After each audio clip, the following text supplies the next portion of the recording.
एक दिन मौसम बहुत अच्छा था, तो मोटू और पतलू ने फैसला किया कि आज वो खाना बाहर खाएंगे और मौसम से खूब लुत्फ़ अंदोज़ होंगे। वो अपने मनपसंद रेस्टोरेंट में गए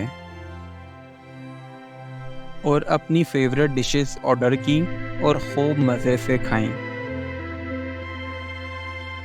मोटू और पतलू जब खाना खा के रेस्टोरेंट से निकले घर जाने के लिए, तो रात हो चुकी थी। वो दोनों बातें करते हुए घर जा रहे थे। उन्होंने रास्ते में एक बूढ़ी औरत देखी जिससे चला नहीं जा रहा था। मोटू पतलू ने गाड़ी रोकी और उतरकर उसके पास गए। मोटू ने उस बूढ़ी औरत से पूछा, क्या आपको मदद की ज़रूरत है? वो बूढ़ी औरत बोली,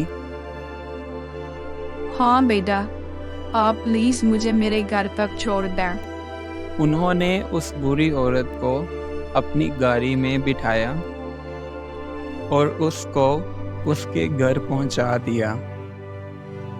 उस बूढ़ी औरत ने उन दोनों को बहुत सारी दुआएं दी और उनका शुक्रिया अदा किया। इस कहानी से हमें ये सबक मिलता है कि हमें हमेशा दूसरों की मदद करनी चाहिए। Do like my videos and don't forget to subscribe my YouTube channel. Also press the bell icon.